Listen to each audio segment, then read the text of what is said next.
Hi everyone. Welcome to my amazing blockbuster video about how to use a search engine to possibly find an image and then articles related to that image. Um, it's nighttime, but I'm actually wearing my glasses already, so I just wanted to tell you that. Okay, so here's what I might do. If I'm trying to find an image, something that's really interesting to me is painting, and not because I paint, but I just find it interesting. And I'm also really interested in paintings that create controversy. And if you haven't already been able to tell from our semester so far, I'm also very interested in race. So I'm gonna I'm using Firefox, and that's because the library right now is saying to please use Firefox. So normally I would be using Google just because it's comfortable to me. But let's see, uh, paint. So what I'm going to do is because I'm interested, I already know the topic that I'm interested in is painting, and I know I need to find a controversy. And the reason I'm going to use the search term controversy, or the reason I'm going to include the words controversy in my search term, is that I I know that a controversy means that people are talking about something, and so that's really good because in this essay, you need to talk about the different points of view about the image. And so controversy is just a good word to include. So I'm going to say painting and race controversy. Okay, see what we get here. Okay, so now I'm looking. I see that I'm getting some different. There are different articles. Should art inferiors be removed? Lots of really interesting questions. But I'm actually, because I'm still in the image finding part, I'm going to actually start here with these Bing images. Now normally, or I mean for me, normally in Google, I would go to Google Images. But whatever your search engine has in terms of images, it's a really good place to start because it lets you look around and just see what's out there. So I'm going to click on that, and I'm going to look through. I mean, already these are really curious to me. I'm really curious about them.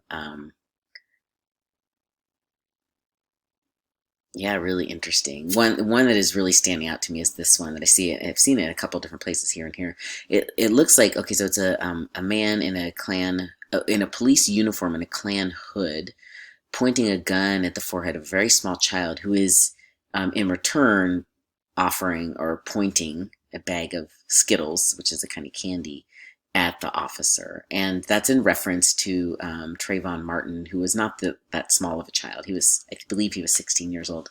And he was murdered not by a policeman, but by a community member who thought he was a threat. And it turns out all he was carrying was a bag of Skittles.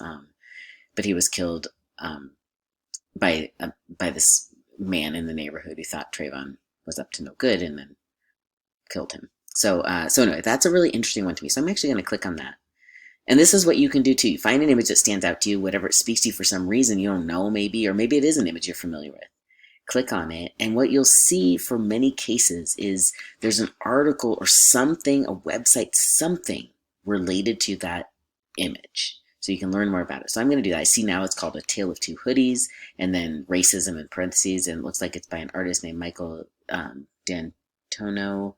Art and response, so that's interesting.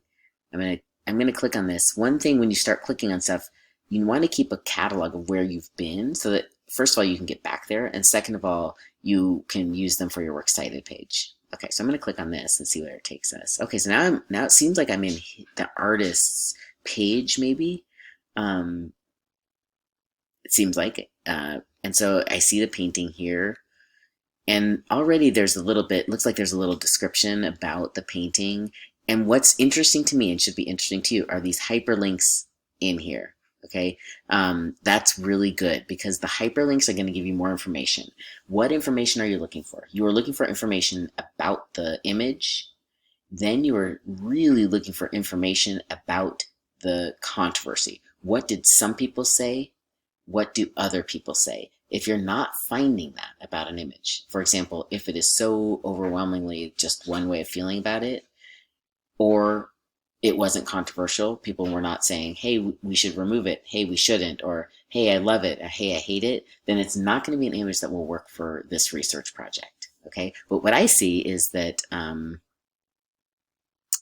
that I see something that just says eBay shut mine down. So that's the artist talking. I don't know exactly what happened, but that seems like something I probably want to click on because it probably give me a really good sense of the controversy here. I see another thing about a hate group passed out flyers. I don't know. I'd probably look at that. I'd probably look at all the hyperlinks. Some might be useful, some might not be. And that's a really important piece of research. For research, I would say about a third of what you get is the juicy, good stuff.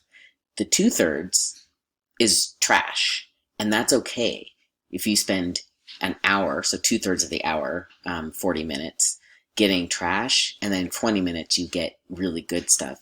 That is an hour well spent when it comes to research, if you build in enough time. Of course, if you don't, then you end up stressed out and it feels like you're wasting your time during that 40 minutes, but really you're not.